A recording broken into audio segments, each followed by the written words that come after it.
السلام علیکم۔ اردو کہانی میں خوش آمدید۔ اگر آپ میرے چینل پر نئے ہیں تو میرے چینل کو سبسکرائب کر دیں اور ساتھ ہی بیل کے آئیکن کو پریس کر دیں تاکہ آپ کو میری ہر نئی آنے والی ویڈیو بآسانی مل سکے۔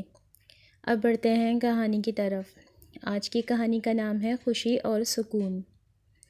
ایک بادشاہ تھا۔ وہ دن بھر ملک کے انتظامی کاموں میں اتنا مصروف رہتا تھا کہ اسے آرام کرنے کے لیے بہت ہی کم فرصت ملتی تھی۔ ایک دن اسے خیال آیا کہ یہ بادشاہت تو ایک مصیبت ہے۔ ہر وقت کام میں لگا رہتا ہوں، نہ دن کو چین ملتا ہے نہ رات کو آرام۔ بادشاہ ہونے کے باوجود میری زندگی میں خوشیاں نہیں ہیں۔ اگر میں خوش نہیں ہوں تو کوئی اور شخص کیسے اپنی زندگی سے خوش ہوگا؟ اس نے سوچا کہ مجھے دیکھنا چاہیے کہ میرے ملک میں خوش انسان کون سا ہے۔ یہ سوچ کر رات کے وقت اس نے بھیس بدلا اور خوش رہنے والے آدمی کی تلاش میں محل سے روانہ ہو گیا۔ سب سے پہلے وہ ایک سوداگر کے پاس گیا۔ بادشاہ نے اس سے پوچھا، تم یقیناً خوشی اور سکون کے ساتھ زندگی گزار رہے ہوگے۔ سوداگر نے جواب دیا، میرے پاس بہت دولت ہے مگر یہ دولت بھی مجھے سکون نہیں دے سکتی۔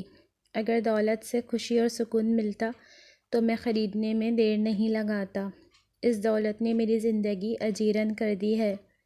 میرے وارثوں کی نظریں میری جائیداد پر ہیں۔ وہ میرے مرنے کی دعائیں مانگ رہے ہیں۔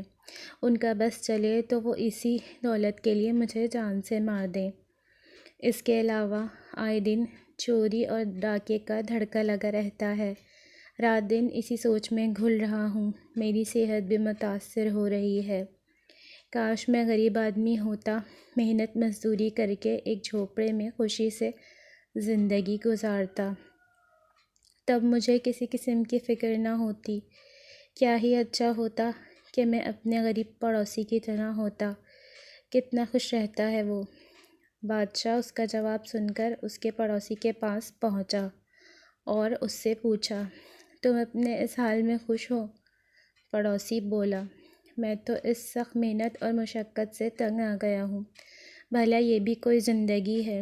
میں چاہتا ہوں کہ اپنے پڑوسی سوداگر کی طرح ہر وقت آرام کرتا رہوں۔ اصل زندگی تو یہی ہے۔ ان دونوں کے جواب سن کر بادشاہ کو تسلی نہ ہوئی تو وہ اپنی حکومت کے ایک بڑے افسر سے ملا۔ اسے چند روز پہلے ایک بڑے عہدے پر ترقی دی گئی تھی۔ بادشاہ کے سوال پر وہ بولا، میری بدقسمتی ہے کہ میں نے یہ عہدہ قبول کر لیا۔ جو افسر میرے ساتھ پہلے کام کرتے تھے وہ میرے دوست تھے۔ اس عہدے نے انہیں میرا ماتحت بنا دیا ہے۔ اب وہ مجھ سے جلنے لگے ہیں۔ اس عہدے سے جو خوشی ملی تھی وہ بھی خاک میں مل گئی ہے۔ لگتا ہے خوشی میرے نصیب میں ہی نہیں ہے۔ بادشاہ افسر کا جواب سن کر اس کے پڑوسی میں ایک درزی کی دکان پر پہنچا اور اس سے بولا، تم تو عیش کرتے ہوگے؟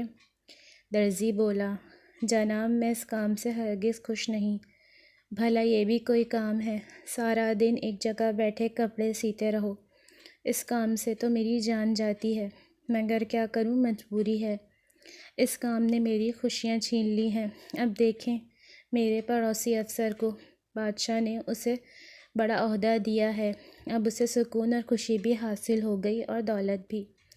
کاش میں ہی وہ افسر ہوتا۔ بادشاہ درزی کا جواب سن کر شہر کے باہر ایک دیہات میں پہنچا ہی تھا کہ بارش شروع ہو گئی۔ بادشاہ نے ایک جھوپڑے کا دروازہ کھٹکھٹایا تو اندر سے ایک بزرگ باہر آئے اور بادشاہ سے بولے، اندر آ جاؤ۔ جھوپڑے کی چھت کئی جگہوں سے ٹپک رہی تھی، جہاں سے بارش کا پانی ٹپک رہا تھا۔ وہاں بزرگ نے ٹین کے خالی ڈبے نیچے رکھ دیے تھے۔ پانی ڈبوں میں گر رہا تھا۔ معلوم ہوتا ہے تمہاری مالی امداد اچھی نہیں ہے، بادشاہ نے بزرگ سے پوچھا۔ بزرگ بولے، ایسی کوئی بات نہیں ہے، میں بہت خوش ہوں۔ اللہ تعالیٰ کا شکر ہے کہ اس نے مجھے ہر چیز دی ہے۔ دیکھ لو، یہ میرا صاف ستھرا گھر ہے۔ میرے پاس 2 بیل، 1 بکری، 5 بطخیں اور کچھ مرغیاں ہیں۔ ان سے میں دودھ، انڈے اور گوشت حاصل کرتا ہوں۔ ان کو میں بیچتا ہوں۔ بیل کنواں اور ہل چلانے کے کام آتا ہے۔ یہ میری تنہائی کے ساتھی ہیں۔ یہاں گھاس بہت ہے، ایک تالاب بھی ہے، میرے پاس کچھ زمین بھی ہے جس میں میں گندم اور کپاس اگاتا ہوں۔ میرے گھر کے پچھواڑے میں میرا ایک خوبصورت اور چھوٹا باغ بھی ہے، اس میں آم، کھجور، کیلے اور مالٹے وغیرہ کے درخت ہیں۔ کنویں سے پانی نکال کر کھیتوں اور باغ کو دیتا ہوں، باقی وقت میں جانور چراتا ہوں، پھر فرصت میں اللہ اللہ کرتا ہوں۔ میں بہت خوش ہوں اور سکون سے زندگی گزار رہا ہوں۔ بادشاہ نے سوچا کہ خوشیوں کے ساتھ اگر تھوڑی تکلیف بھی ہو تو انسان کو برداشت کر لینی چاہیے۔ بغیر تکلیف اور دکھ کے راحت نصیب نہیں ہوتی۔